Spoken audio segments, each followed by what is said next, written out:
السلام عليكم ورحمة الله وبركاته. دعوة الملك العالم كتشوتان هكذا نوادي البيشن كما لحظة أنا سويتي ستوديو اسمه بورما وإذا كنت يعني وعد ناصر علي الله أخيرا هرضان كل وقت كان نبرتن إن نسوي كذي برنامج كين الرادع ورا الله قادر يقنا يا قديم جا عالم كان مقع كل إسلام مركزنا الصراحة أنا بفرح عن ملك كله ليه أنت بدن بشدة كداصم ده برنامج كان عاوة واحد قصة قاعدين هنا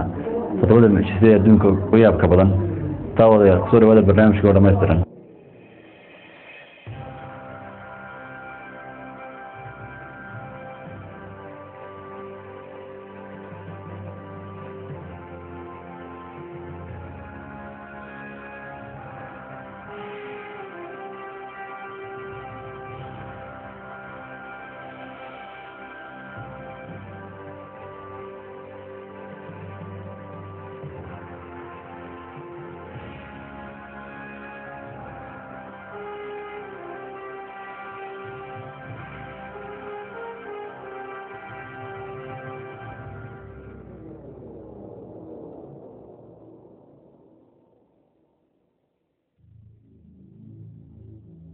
شفت لوكا بارامتر تالوين بدن أيها لقول الصيد معلومية تاريخ لقوه وريت تالوين كإلا عد سيجرا سونا شدة الحسياك كلمات دافع عالمك قار بدن الحسياش كمل وحا يجبتوي مادان سياي واركان هالبارامتر خاصة هو بارامتر كوين كيوبس واي اوغيهن إن بارامتر كان هور اللوغو قيميي إنو يهي بارامتركا وذا المعجزة دونك دسمياش بدأ كسميقا ee lagu dabaaldega badan yahay ee radisay xilliyadii hore ama qarniyo ka hor laakiin dhammaan kuwaasi kan ugu weyn oo keliya ayaa kasii jira balse taariikhyahannadu waxay awood leeyihiin inay noo sheegaan todobada mucjiso dhammaantood oo ah hantidii luntay ee dunidii hore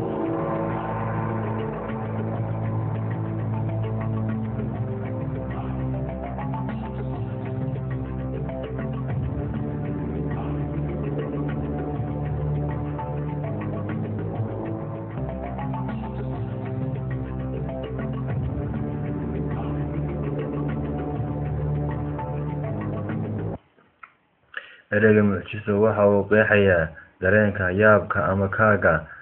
ama fajaca ereygu waxa uu intaa ku daraa wax kasta oo iska dhiga dareenka dhismayaasha qadiimiga ah sida baaraamitirka weyn muran la-aan waa mucjiso xaqiiqadii maaha mid keliya ee inoo sheegaya in mucjiso dhismayaasha casriga ayaa mucjiso ah sida Eiffel Tower-ka weyn ee ku yaala waddanka Faransiiska laakiin marka aan ka hadlayno todobada mucjiso ee adduunka waxaan ugu jeednaa todobada mucjiso ee khaaska ah ee bini'aadamku sameeyey kana horreeyay dhalashadii Nabi Ciise calayhi salaam fikradda todobada mucjiso waxa ay bilaabantay maalmihii ugu weynaa ee ay Giriiggu iyo Romaaniyiintu xilligaas saadaalayaal iyo qoraalayaal ayaa xaqiijiyay waxa ay u tixgeliyeen farshaxankii ugu wanaagsanaa ee dunida loo yaqaano micnaheedu maaha in dhammaantood isku raaceen dhismayaasha hadda aan u naqaano todobada mucjiso waxay mucjiso noqdeen kadib markii dood dheer la galay laakiin waqtiyadii hore waxaa jiray todoba mucjiso kale oo la cadeeyay inay yihiin kuwa ugu la yaabka badan adduunka ama waxay taariikhyahannadu ku sheegayeen daartii fikrada todobada mucjiso waxay ahayd mid ka jirta qarnigii 6aad Ciise hortiinada oran jiray Bishaab ayaa isku dayay inuu qoro mucjisooyin waxa uu ku daray taalada Salomon iyo Jerusalem waxa kale oo dooqiisa ka mid ahaa Rome todobada mucjiso aanu fahanay maanta ee loo aqoonsan yahay ilaa xilligii Phoenician Sinis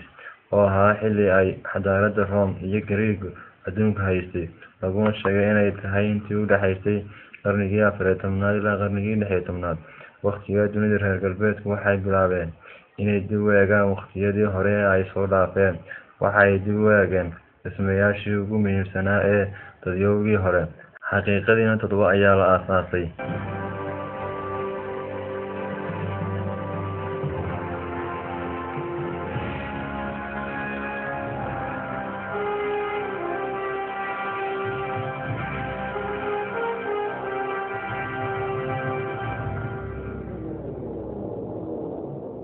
bilowgii midna lama dhamaystirin baaraamitirka la-aantii cabirka walxaha iyo daada baaraamitirku waa taalo kaga dhisan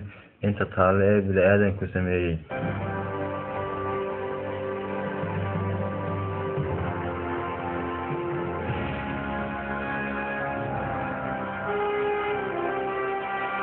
kan ugu weyn dhammaan baaraamitirka ee Cubis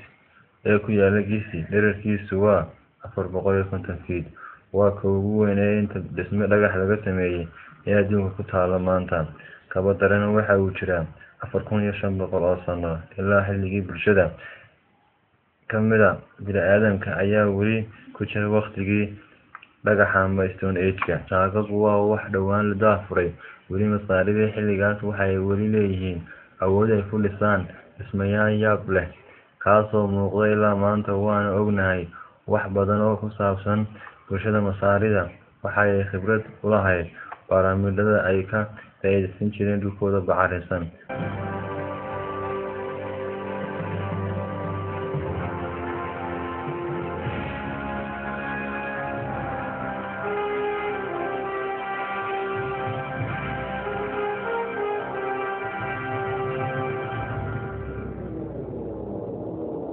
sidoo kale beeran jireen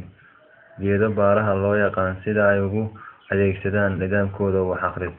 Luqadda qoran waxaa la horumariyay 3000 ciise hortii. Qoraalada faraha badan ee reer Masar ee sii jireen waxay caalamiintu soo saareen